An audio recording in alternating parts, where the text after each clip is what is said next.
What's the vibes? It's your boy Damo, aka Dom. I'm here to heal the world, one person at a time. And as you can see, I got my PhD, my people healing degree. If you're looking for a piece of paper, this ain't the place to be. You should keep it pushing.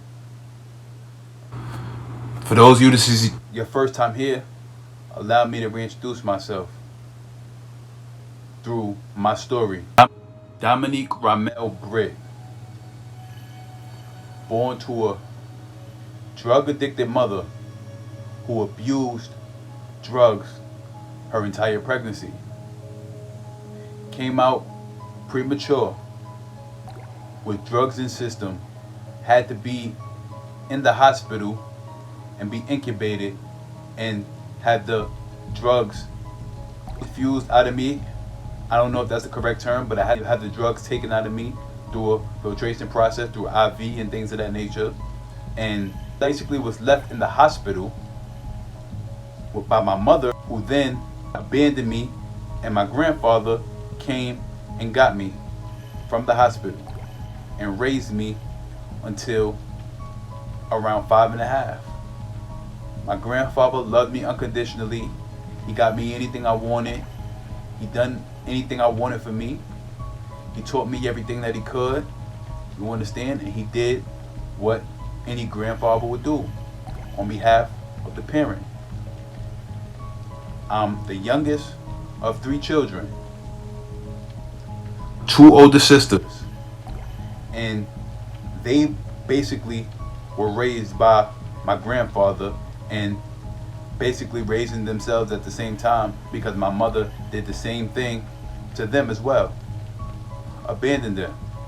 So none of us have no relationships with our mother, but due to this abandonment and due to this process of not being able to develop an identity, because we really had no parents and no structure to really tell us, good job, I love you, you're beautiful, you're handsome, the things that's supposed to help you develop within your childhood and develop an identity and develop healthy self-esteem. This is supposed to be developed in your childhood.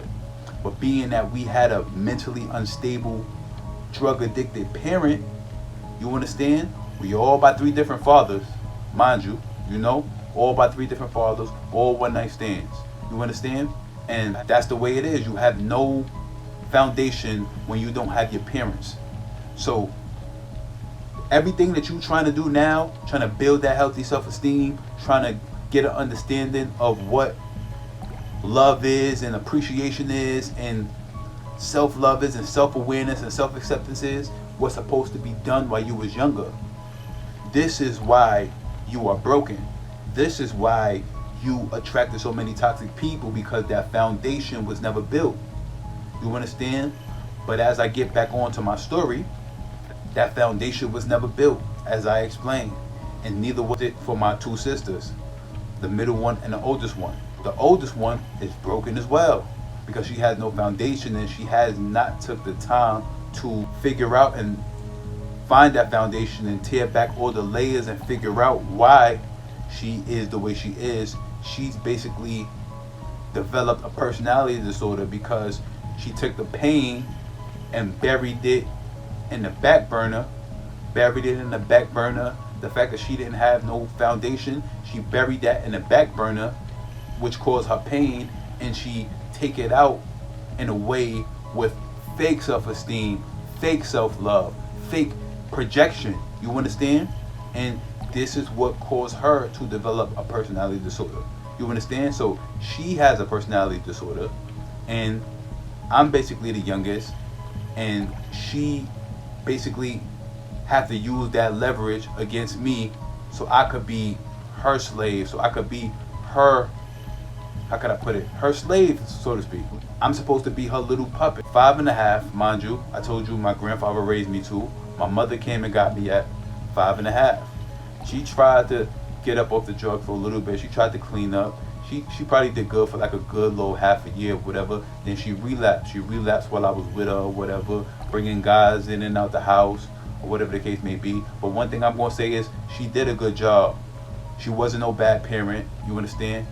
Yeah, she beat me like every other parent did. You understand what I'm saying? One thing I can say is that she actually had genuine love for me, but she just didn't have the capacity to actually do for me. You understand? So basically, yeah, she had people in and out the house, and she was doing drugs and things of that nature, and she was basically neglecting me in a sense of giving me that attention, giving me that love, just basically building that foundation that she's supposed to build. Sit down, read a book to me, tell me she loved me, tell me I'm a king, tell me I'm going to be great, ask me what's on my mind, ask me what I'm interested in, help me develop that, help me find out who I am. This is your job as a parent. You understand? For all the parents out there.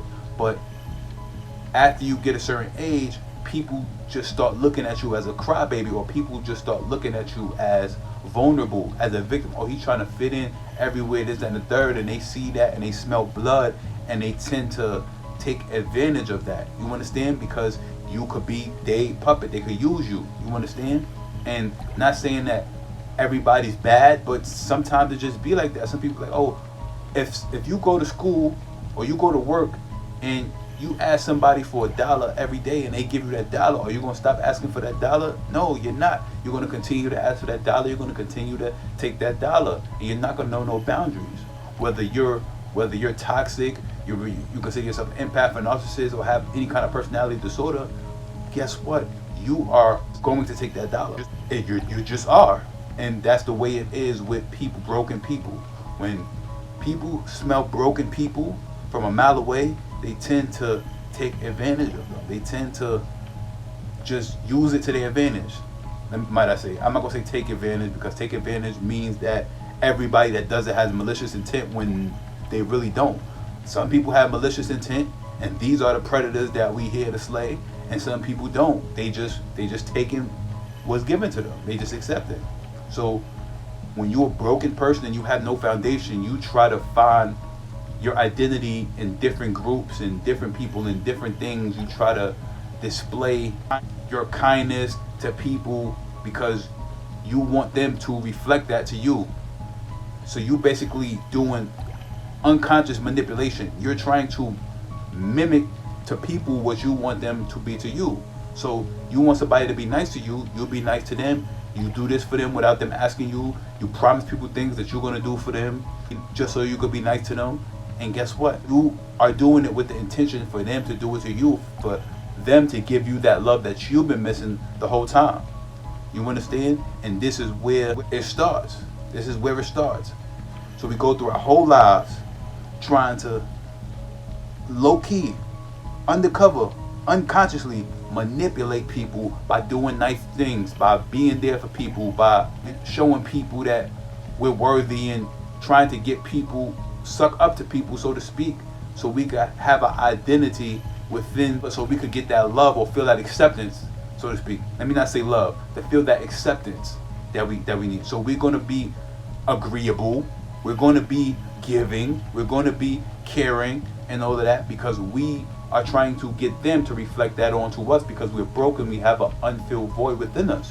So this is how it starts.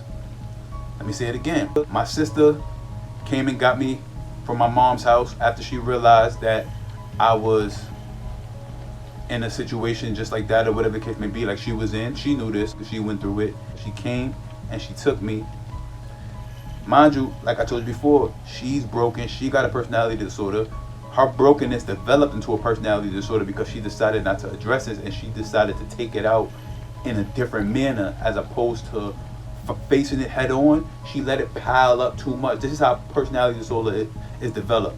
When you take your brokenness and you try not to get an understanding or try not to get insight on what's wrong with you, and you put it in the back of the closet and you pile it up with fake acceptance, fake love, fake self-esteem, fake this, fake that, and you basically try to mimic or mirror what it is that you think that looks like, you develop a personality disorder, and you have to take that from other people because you don't have it for yourself. So glory, love, self-esteem, self-acceptance. You have to take that from other people, other people's happiness, other people's joy, other people's self-love. You have to take that from them.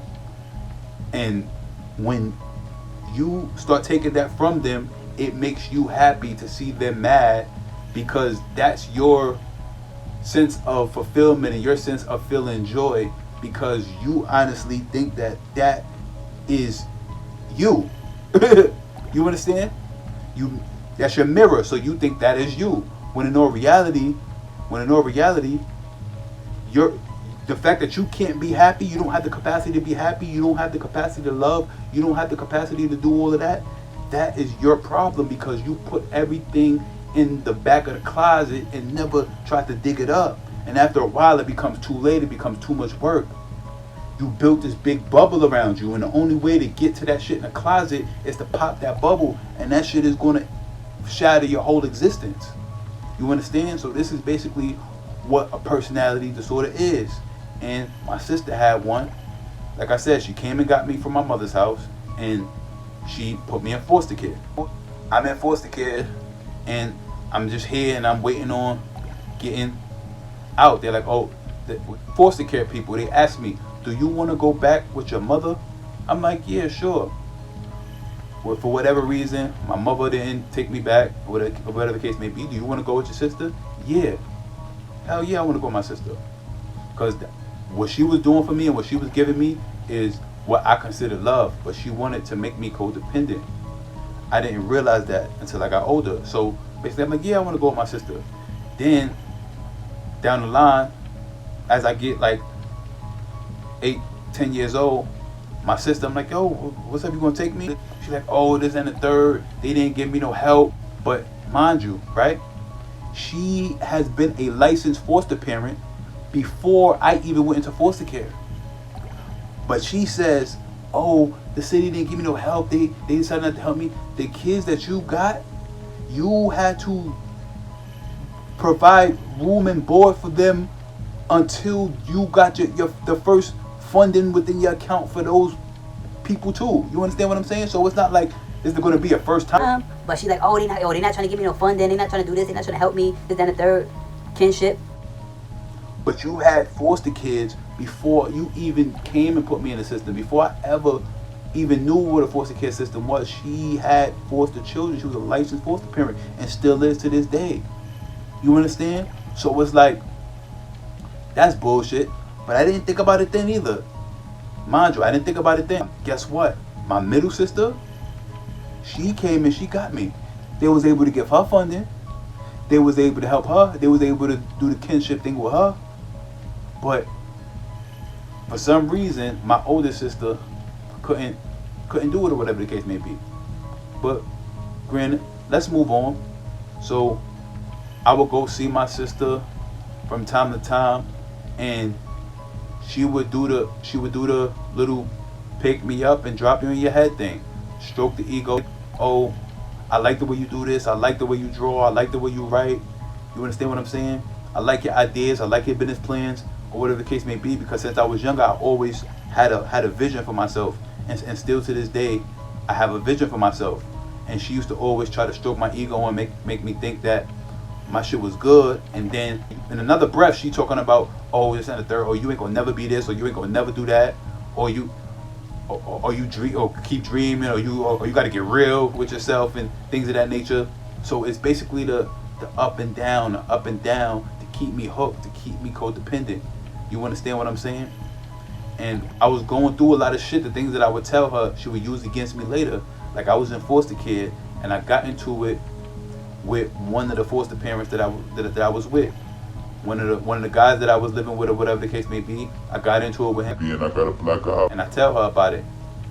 And every time she wanna try to put me in check, or get a notch over me, or get leverage, or whatever the case may be, to belittle me, she'll bring that up. Oh, that's why you got punched in your face by that guy that you was living with. That's why he punched you in your face. And it's just like little things like that. Like, I didn't realize that as being abuse. I thought that was love. So guess what? Everywhere that I went in life that I got treated that way, I looked at that as love. And I got attached to that. And I wanted more. And I stayed around people like that. And I was drawn to people like that. And not continue to show genuine care and genuine love for people. What I consider to be genuine care and genuine love for people. Why they treated me that way, because that's what I believe that love was. So throughout my whole entire life, friends, family, exes, ex-girlfriends, shit like that, they were toxic because that's what I was attracted to. Because I was broken. So when you start pointing fingers at the toxic people, you gotta ask yourself, why am I attracted to them? And why are they attracted to me? There's a reason for that. You understand? So you can't always continuously blame them. It comes a time where you gotta take self-responsibility. You gotta take accountability, self-accountability, and realize like, yo, there's a reason that I'm attracting these people. There's a reason why these people are attracted to me. And you become aware and you start to build off of that. And you start to understand where the wounds originated. This is what I want you to do. This your homework. We get homework. Oh, you ain't know we get homework? We get homework. I want you to go get a composition notebook and try to trace back and jot down where the wounds originated. Whether it came from abandonment, whether it came from psychological abuse, whether it came from physical abuse. Where did the wounds originate? What kind of neglect occurred in your life? What kind of loss occurred in your life? Death? Did your parents die when you was young? What happened to you that made you broken? That made you want that acceptance and want that validation from other people? Where did it start? And when you realize where it started, you could start giving that to yourself little by little and start healing it and start giving yourself that self-love. Okay, I needed this self-acceptance. I needed this self-love. I needed this validation when I was younger. I needed my mom to tell me that I was handsome. I needed my mom to tell me that I was smart. I needed my mom to tell me that I was great. But she didn't do that. Oh well. I looked around the world to try to find it, looked far and wide, and I couldn't find it. And guess what? I got abuse, which I considered to be love, and I accepted that because that's all it was. But after a while, it got draining. It got drained, and after a while, you're going to fall, you're going to drop, and there's just nothing you could do. You only got but so much life force in you, and it's going to get drained around toxic people for the rest of your life. And it's going to take you to get to that limit before, if you're still in that situation right now, with a toxic, abusive person, it's going to take you to get to that limit to where you're just like, I can't do it no more, I don't have no more. Then you're going to have no choice but to reflect and to go internally and figure out where the wound originated. You understand? Where the void originated. But I'm trying to let you know now, that's your homework for today. So you can avoid going crazy, because some people don't make it out. This is why I said we not victims, we survivors. Because some people don't make it out. Some people don't make it out with all their marbles, man. So this is your homework for today. Go figure out where the wound originated. Figure out what's missing and give yourself that. That self-love, that self-acceptance. Give yourself that. You understand? You got to start telling yourself that you're beautiful. You got to start telling yourself that you're handsome. You got to start telling yourself that you're a king. You got to start telling yourself that you're a queen. You got to start telling yourself these things. You got to treat yourself that way. You got to treat yourself that way. You can't give yourself nothing less. The way that you treat other people, the way that you go out on your way to treat other people and show people that you're worthy, you're supposed to be doing that to yourself as well. Times 10. Times 10. You understand? You're supposed to give yourself that love till your cup run over and flood the floor a little bit. You understand? That's your job. This is how you heal yourself, and you get to really understand and actually believe that you're beautiful and you're a king and you're a queen and you that person, that you it. You understand? So that foundation is set. You understand? And you become great. Actually great, the way you're supposed to be. Don't rely on nobody else. But this is the first video, man, detailing my situation. My first relationship was with a toxic person. They basically was able to finesse me, hit me with the whole debate, tell me about their traumas, this, that, and the third, quote unquote traumas, or I was in an abusive relationship, I was this, I was that. Me being broken, I ate that shit all the way up. I ate that shit up. I could internally help this person and save this person, and this person could give me what it is that I'm missing. After I save this person, to show this person that I'm there for them, maybe they could be there for me. When that's really not my job. Your job is not to save everybody. Your job is to put life into perspective for people that's going through what you're going through, but it's not your job to save nobody, because you never know what karma they dealing with, what karmic debt they dealing with. But my ex, or whatever the case may be, she hit me with my ex abused me and my baby fathers abused me and they deadbeats and all this shit. And then I fell for it. I fell for the bait. She got me in there. She played on my heartstrings to see where my sensitive spots was. You understand? And she knew that I had a soft spot for kids, because kids are innocent. Kids have no understanding. And I was a kid once, and I understood what I went through as a kid, so I have a soft spot for kids, and she knew that, and she played on that. And she would always throw her kids in my face and dangle, my kids need this, my kids need that, my kids need money. And meanwhile, she was taking my money and spending it on another nigga. But in the beginning, she hit me with the good old love bomb. The good old love bomb. Cooking for me, the sex, this, that, and the third. Cooperation. You understand what I'm saying? Sex without me asking, meals without me asking, cooperation. Not being hard-headed, not being a knucklehead, not trying to belittle me or talk down to me or abuse me or try to gaslight me and confuse me. But lo and behold, I give it 6-8 weeks, I say 10 weeks, that mask started to come off. And she basically tried to pick every little reason to make it go. She tried to get me to lash out at her and didn't work. She tried to get me to do something at her, so she played on my soft spot or whatever the case may be, and she was able to get me to react. And when she got me to react, that was her reason to take the mask off. So she took the mask off, and all of a sudden nothing was right between us, and I was getting gaslit left and right, and I wasn't doing enough. I don't treat her right. And it's just like, what the hell? Like, she gonna find somebody better and all of this, that, and the third. Gaslighting left and right. Things I know I didn't say, she said I said. You know I'm a good guy, but you try to make it seem that like I'm a bad guy every chance you get.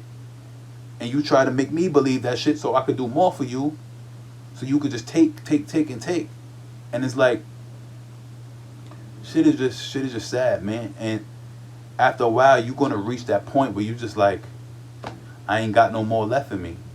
She drained me to the bone. She drained me to the bone. Like I ain't had no more left in me. And then she just discarded me, man. You know, took my money, took my love, took my everything, every little thing I had, and just discarded me. And my friends, they would abuse me too. They would tell me, you ain't gonna be this, you ain't gonna be that. They knew my dreams. I told them my dreams, and they would throw it at me. You ain't gonna never be this, you ain't gonna never be that. I had one of my friends tell me, you're gonna always be my slave. Some of them even would make fun of me, physically abuse me in some senses, you understand? But my love, my empathy, it's not that I was physically scared of them as in, oh, what they're going to do to me, because I'm not scared of nobody physically, but it's just that when you have a certain love and a certain empathy for people, you don't want to hurt them, you don't want to harm them, you don't want to treat them a certain way. And they knew that, they sensed that. So basically they would abuse me and talk down to me and hit me where it hurts and my soft spots, because they know my dreams, they know the things that I love, and they would use that against me. You ain't never going to be this, you ain't never going to be that. And when they wanted to use it to their advantage to get me to do something that they wanted to do, they use it to their advantage. Like, oh, if you want this, you say you want this, so you want this, you will help me do this because they got this here. And like, it's just weird. Like, it's just weird. Like, they'll belittle you and tell you what you got going on ain't it, this ain't it, you ain't shit. And then they little shit there make it seem so extravagant, and they want you to co-sign it. You understand? They want you to co-sign that shit. Yeah, he's the shit, this, that, and the third when other people come around. But at the end of the day, you have no problem doing that because you have the capacity to do so. But that person doesn't. So other people come around, they have no choice but to make you look smaller. They'll be like, oh yeah, he made some little shit the other day. He made some little lasagna the other day. But in the moment, in the meantime, that shit was the best thing in the world. That shit's banging this and the third. Oh damn, you outdid yourself. And then when other people come around, oh, he made some little lasagna the other day. That shit ain't about nothing. That shit was alright. You know what I'm saying? But I made some ziti, and my ziti, it had 4 different meats in it, in this and the third. And then he'll look at you, right? And they expect you to co-sign them. But they just belittled you in front of other people, and they expect you to co-sign them because they want it to be about them, bring the show back on the road in their favor. And at the end of the day, that's what you're going to deal with when you're around toxic people. But I don't want to make this video that long. We're going to break it up, but we're going to keep it coming. We're going to keep it coming. We're going to heal together. I'm trying to help you identify the core, the essence, the foundation, where it started, the foundation of where the wound started, where the victimhood, quote unquote, started, where the abuse started. You understand? Where the void started, and nip it in the bud, and you could begin to fill it up with great stuff that's gonna take it over. You understand? If you take a dirty cup and you pour enough clean water in it, the dirt will automatically flush itself out. You understand? You got to flush yourself out. You got to get all that toxicity out of you. You understand? Because you are going to be toxic to other people. Whether you want to or not, you are going to become toxic to other people. You understand? And a lot of people are going to come across a lot of red flags with you too, even though you may not be a cluster B.